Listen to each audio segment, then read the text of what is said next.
Ross O'Brien with the Economist Corporate Network in Hong Kong. We've just wrapped up our Fast and Furious meeting, how technology is impacting Asia's capital markets. And I'm here with my panelists today to talk about some of the conclusions of that meeting, which was thankfully sponsored by NTT ComAsia. Thanks, Cam. Hey, we talked a lot about how the need for speed is ever present in most trading environments today, but that perhaps the benefits from a purely speed-based strategy, the endless quest for low latency, some of these strategies might be offering diminishing returns. Why is that? Well, let's just talk about equilibrium a little bit. Speed, in the old days, when it was very slow, benefited only a small section of people. Mm-hmm. Those who were significantly faster than the others in terms of human speeds, though. Mm-hmm. For instance, the people that had a direct line between Osaka and Tokyo and could arc the Nikkei faster than your regular investor could. Swing it over to a normal time when speed was in the matter of seconds, where the actual retail guy could actually go and buy something that he could see on the screen, and it happened in a second or two. That seems like a normal thing that humans can understand. The second-based world.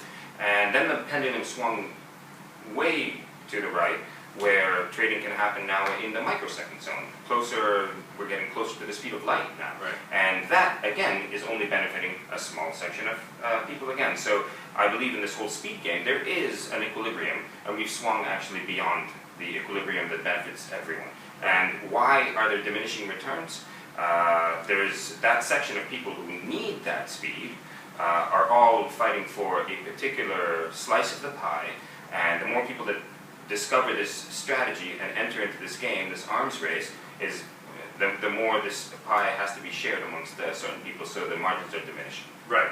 So Greg, in this world where once those margins have, if not completely been expunged, at least minimized to the point where people start thinking about layering other strategies into their trading outlook, what do you think will be the impact on Asia's markets into the future? I mean, Asia, just as take a step back, it seems that Asia is somewhat of a last mover in a lot of these newer forms of technology-enabled trading. Do we expect that pendulum to switch, to steal Hanny's phrase, to Asia being more of a technology-forward collection of markets in the future? Sure, definitely. One of the things with Asia, of course, is that it's not one market. There's many of them, and we've seen that pendulum swing in just a few of the markets, and that we've seen a great deal of low latency, high frequency style of trading, predominantly Japan and Australia. So what we'll probably see is the people that have those skills, the strategy that can work that technology, they'll take it to the other markets, and the other markets in turn will try to attract flow, they'll try to attract volumes, and so they'll make changes to the market to make it more attractive for them. So what you'll see is a progression of those strategies moving across to new markets. Within the existing markets, you'll see people doing more complicated things, right, finding a way to continue to make money, whether that be continued use of technology, or maybe it becomes something else, maybe it becomes something more strategic within how they structure themselves, using derivatives, other instruments, etc. But people will find a way. Do you think, and this is a question to both of you, that the fear factor will diminish over time? We spoke at the meeting about the pejoratively named dark pools and how every technology-enabled facet of the market seems to have a scary facet to them. Are we becoming, as an industry, more comfortable with the impact that technology has on trading environments? I believe so. Obviously, brokers and very sophisticated investors understand what these technologies are all about. The fear factor comes from primarily the press describing things or regurgitating things that come from a segment of the population that actually doesn't understand them. So they are populist voice, and that's where it gets propagated. But most of these technologies are only automating activities that brokers did manually anyway. And a broker dark pool is nothing more than something that used to happen manually, but now is automated and done on a much faster and smaller scale. So maybe we should find a friendlier name for it.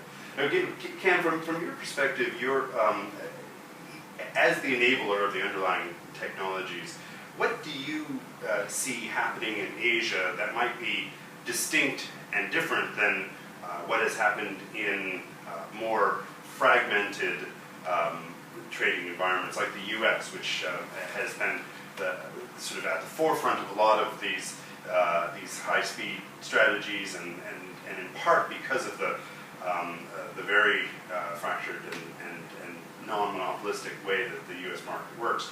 Asia, you have a collection of de facto monopoly exchanges. How does technology adoption differ out here? Okay. So, disparate markets, traders, participants, etc., making decisions, doing trades, taking information.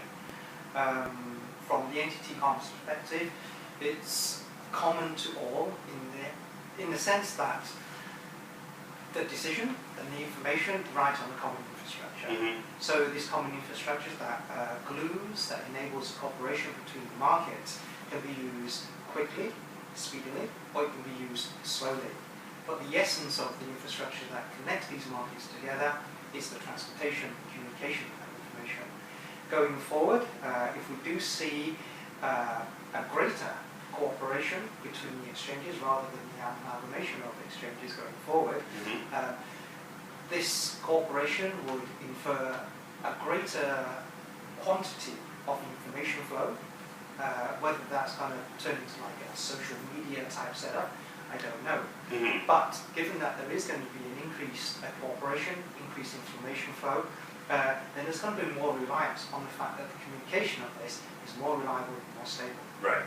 And as Greg, as you said, already we're in an environment where nothing that's done in a trading floor doesn't involve technology at some stage or another. Absolutely. It's critical to everything, and then providers of technology, to deliver us timely information, to deliver us systems and technology which we can build ideas on for the market is critical. Right. Gentlemen, thank you very much for your time. Henny, Greg, Cam, thanks very much. You've been watching the Economist Corporate Network wrap-up of the Fast and Furious meeting. Thanks for watching.